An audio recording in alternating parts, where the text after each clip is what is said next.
बारी धोई खेलेंगे। आज श्री रामा कहने लगा ठीक है कन्हैया, दादा भीतर नहीं जाएंगे, पर सुन देख रेशम के पट की गेंद मेरे पास में है। ठाकुर जी बोले तो चंदन को बल्ला मेरे पास में है। अब ब्रजवासी सखाओं को लेकर भगवान कुंदक क्रीड़ा करने के लिए यमुना किनारे जा रहे हैं।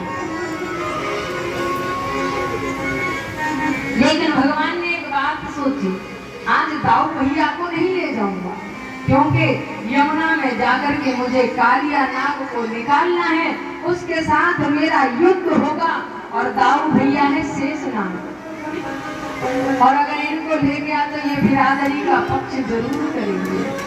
इसलिए आज दाऊ भैया को लेकर के कन्हैया नहीं गए, ग्वाल वाले सखाओं को लेकर के कृष्ण गए और कुंदक क्रीड़ा का खेल प्रारंभ हो गया। जैसे ही खेल प्रारंभ हुआ, कन्हैया की बारी आई, ऐसी जोर से बल्ला मारो ठाकुर जी ने, इतनी जोर से बल्ला मारो कि धड़ाम से गेंद यमुना में जाकर के गिर पड़ी।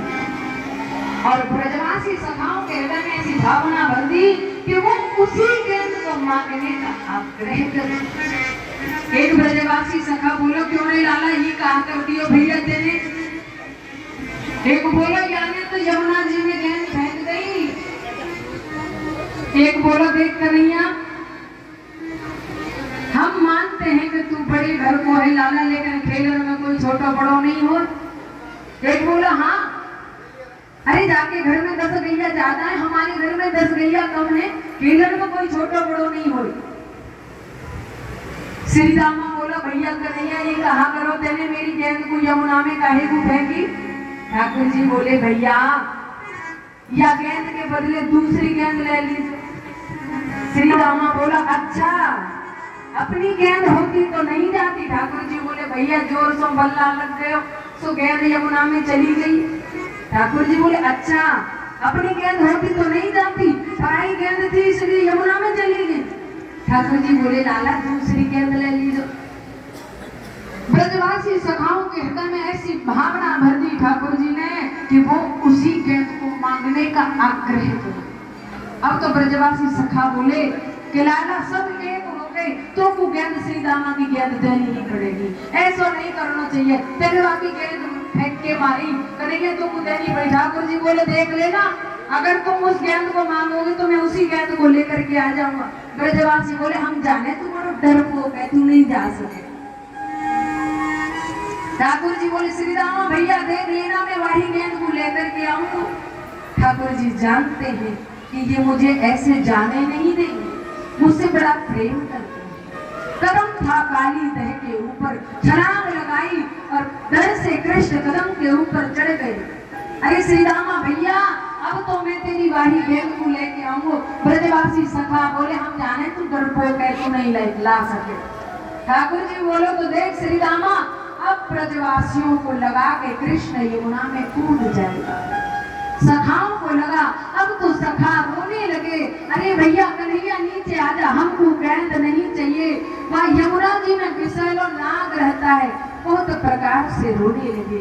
लेकिन कन्हैया ने कहा भैया श्री रामा बस कुछ क्षण के लिए रुक, अभी मैं तेरी वाही गेंद को लेकर के आयो। और भगवान ने धड़ाम से यमुना में छलांग लगा दी। और जैसे ही ठाकुर जी ने यमुना में छलांग लगाई, काली दह के अंदर यमुना में हलचल हो रही है।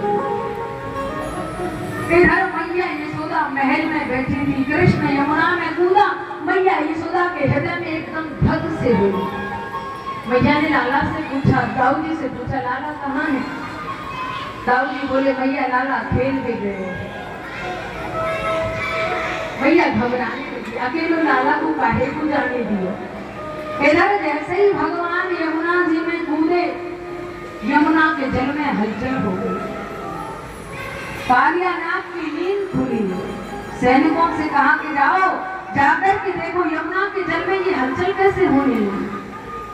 सैनिक आए और महाराज देखा एक बड़ा सुंदर छोटा सा बालक यमुना के जल में किरोल कर रहा है।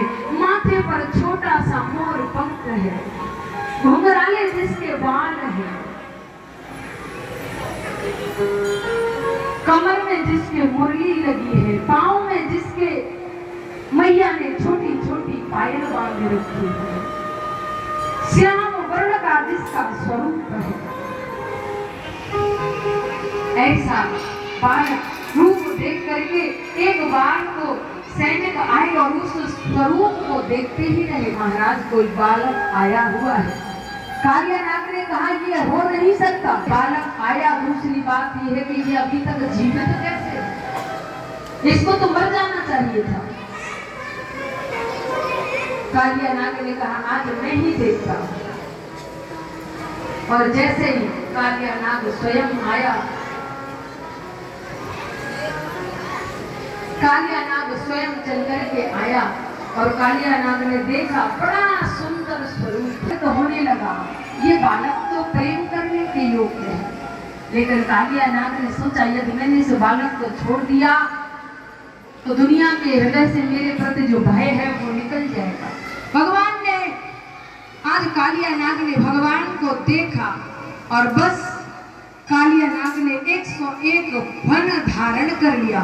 और विशाल फन जब कालियानाग ने धारण किया, सुखदेव जी कहते हैं विशाल फन धारण करके कालियानाग जा करके श्री कृष्ण के शरीर से लिपट गया। और जैसे कालियानाग लिपटा तो कन्हैया तो मुस्कुराने लगा, सोचने लगे ठाकुर जी के मेरी जान है तो मुझको ऐसे बांध दियो जैसे मेरी मैया यशोदा उखल से बांध करके चली गई। सुखदेव जी कहते हैं आज भगवान ने देखा कालियानाग भगवान के शरीर से लिपट गया। भगवान और कालियानाग के बीच में युद्ध प्रारंभ हो गया, अद्भुत युद्ध होने लगा।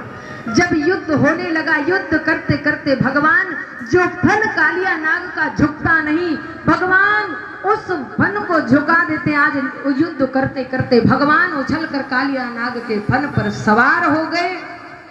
और सुखदेव जी कहते हैं परीक्षित भगवान एक एक फन, भगवान ने तो कालियानाग के मस्तिष्क पर तांडव नृत्य प्रारंभ कर दिया। ऐसा अद्भुत तांडव नृत्य गोविंद करने लगे, जो फन कालियानाग का झुकता नहीं, भगवान अपने चरण के प्रहार से उस फन को झुका देते हैं। इस प्रकार जब कन्हैया ने ये तांडव नृत्य किया, नागपत्नियां घबराई, आकर के भगवान की स्तुति करने प्रार्थना की, भगवान यदि आप इस प्रकार नृत्य करते रहे तो हमारे पति की मृत्यु हो जाएगी। नागपत्नियों ने भगवान से प्रार्थना की, भगवान ने नागपत्नियों को उनकी प्रार्थना को स्वीकार किया और कहा कि देवियों इसीलिए तो मैंने तुम्हारे पति को मारा नहीं, कालियानाग को केवल दंडित किया है। कालियानाग की पत्नियों ने कहा हमें स्वर्ग नहीं चाहिए, वैकुंठ नहीं चाहिए, मुक्ति नहीं चाहिए, हमारे पति को छोड़ दो और हमें केवल यही वरदान दे दो कि आपकी चरण धूलि भगवान हमें मिलती रहे।